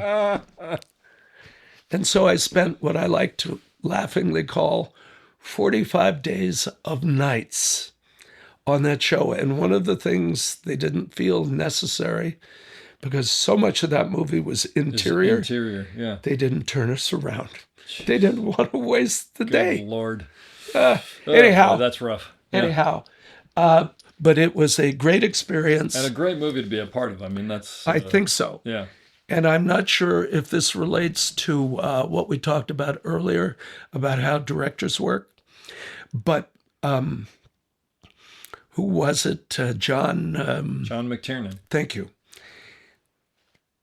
He just, the first sequence I did was when the big battle in the warehouse, and the Russian dancer gets chained and rolls all the way. We do that shot, and I do it, and I thought it was just pretty ordinary action. But really, McClane comes over to, not McClane, McTiernan. McClane's Bruce Willis, yeah. Exactly. He comes over and he says, "You're everything I heard you were." Oh, that's incredible. Wonderful. Oh, that's great. And I'm saying to myself, smoke this early in the show? Smoke?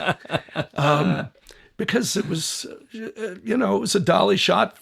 You take the item here, you up on it, and you just go with him. But you don't know who he'd worked with before this, right? So maybe, you never know. Whatever it was. You take it, right? He was very courteous. That's wonderful. Until we do our first interior shot. And I forget I think it's the scene where he's getting dressed with the lady, Bonnie. Yeah, Bonnie Bedelia. Bonnie I'd worked with and liked her a lot. and she was a pro. And so he's met her, and they're estranged, and he's shaving or doing this is the something. very beginning of the movie before It's in the before very anything beginning happens. of the movie. Yeah, sure. A lot of the movie was shot in order. Yeah. So it was I don't think it was naivete, because I sort of was a force of my own. I'm 6'3", 200 pounds, and my experience has given me a certain authority, which I use hopefully only for the production. Mm-hmm. And I'm used to talking to actors. And all I do is whisper in their ear, and it's best if you're in this light or in that light or whatever helps them. So I'm doing this with Bruce, and the director, John, is about 35, 40 feet away. And there is a monitor, and he's looking at something in the monitor. And I think Bruce and I had become friends because he knew I was looking out for him, and he liked that. Yeah. And I said something, or he had said something that made us laugh, which caught John attention. Mm-hmm. And from that point over there, he yelled, "Hey, what do you think you're doing?" You'll have to modulate that, I'm sorry. No, and he came rushing over and grabbed Bruce bodily and walked him away from me while looking at me. He said, "You never speak to my actors." Wow. And I just looked at him. I didn't physically salute, but I clicked my heels. "Yes, sir." Yes, sir. And that was the end of the conversation. And then, from that moment on, Bruce and I developed a semaphore. And nothing changed. Yep. Because if I don't do my job, I'm not helping the director, I'm not helping the actors. And I was pretty bulletproof by then. Mm-hmm. So that's a tough situation to be in. And it's one of the things that I've told younger operators is, you'll finish a shot, and an actor, especially now with digital, where everybody's, way off intense and this and that and the other, it'll finish and it's quiet and you're sort of both sitting there, and they'll kind of look at you and you'll give them a thumbs up or something or whatever. And you want to give them feedback because you're human and you're right there, but you also have to be careful, because then the director comes over and says da-da-da-da, and they go, "Well, he liked it," and suddenly you're in the hot seat. So that's a really interesting story to hear. That's what I meant in my introduction about learning to be quiet and to speak up with perfect diction when they want to know. They want to know. You're between the DP and the director, the two powers on the set. Yep. And I've worked on plenty of shows where the director of photography is the power. Mm-hmm. And the director, if he's smart, knows what he doesn't know. Yeah. And that's one of the keys in life to learn. And for those operators you were talking about, it made me think, as I heard you say that, the key is self-awareness. If you know the limit to what you can get away with, or if you don't care, which for me was some of it. Yeah. Because you could fire me and I'll just be by at the work. time you get to a certain point. Sure. Yeah. And that's just experience. Yep. In my case, good luck. But also, it had been a reinforcing quality in my operating career where they looked to me. And that's the difference between digital, where the hairdressers and the beauticians are directing the film as much as the director. And I make a joke, but there's too much. There's way more of that. In my time, like John Alonzo, nobody moved. Nobody did anything from any department. It didn't go through his filter. Yeah. Those days are long gone. Yeah. Absolutely. Well, for me, the SOC's motto is "We see it first." I know. And I've suggested changing it to "We eventually get to see it," because the reality is there are people with massive monitors that are bigger than better than I ever see. Do you feel that operating changed when Video Assist came out and yours wasn't the only eye? Or did your job change? In certain times and ways and personalities. Was it a positive thing? Both ways. Yeah. Mostly positive. Yeah. I'm sure you're aware that Jerry Lewis invented TV video, Video assist. and he did that in the 60s. Yeah. Nobody adopted it. I think the first time I saw it was in the 80s, Yeah. but I'm sure it was used more, and it was on a commercial. My point is that anything technical that helps the group is important and should be part of the equipment. We've already made the point that you can make the film. I mean, we started, the industry started in 1895. We can do it all without all this equipment. We need one box and some actors to act. But if it gets easier, look, if a guy's sitting alone in a room and he has this great story, but he has no way to effect the story and get it onto a screen, all these things help him see it. Yeah. So you'll hear us complain, and I love the old days and all the rest, but the reality is we all move with the times, and I have grandparents, who couldn't believe that their daughter hitched up the team and rode the team up to a promontory where she could watch the fires in San Francisco after the earthquake in 1906. I mean, so it's all technical and good. But it did change for me a number of times when people who don't know quite what they're doing are barking and controlling the camera department. Yeah. And you have one or two choices. You stand back and let him make enough mistakes that gets changed, or you try to do what he's asking you to do, which is my approach anyway. You try to help who's ever in charge. Yeah. Sometimes it becomes so painful that it's not worth it, but those don't happen often. Yeah. For me, I can't remember a time where I... Well, Mike, this is, I could talk to you for 20 No, hours. I can't say. At some point, my wife's probably going to call me and ask me where the hell I am. This has really been wonderful. I appreciate all the stories. And next year, maybe we'll do it again because you certainly have enough. Well, I'm trying to see what I might have missed. Let me finish by saying this.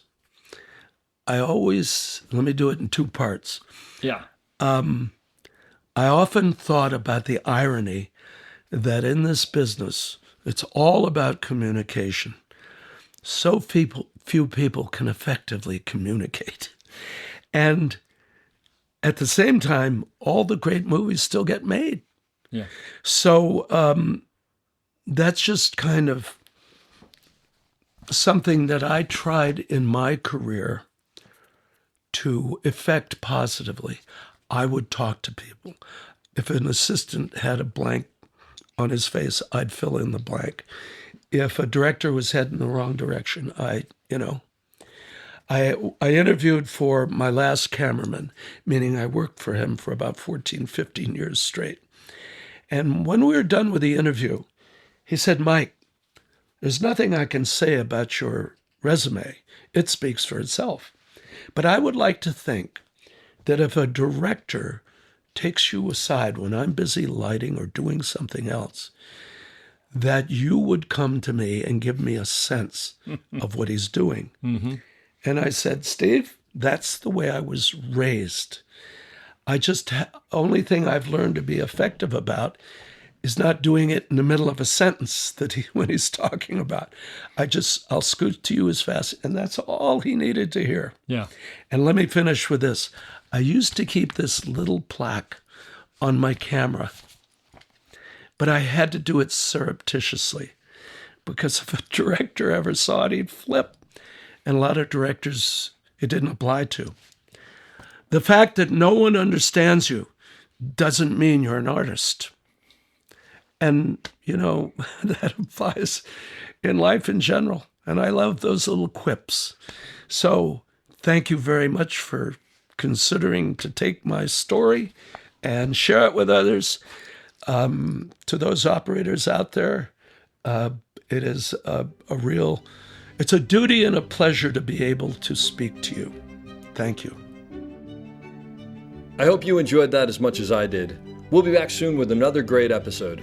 Don't forget to check us out on theop.io for all sorts of information on operating and storytelling. So thanks for listening and have a great day.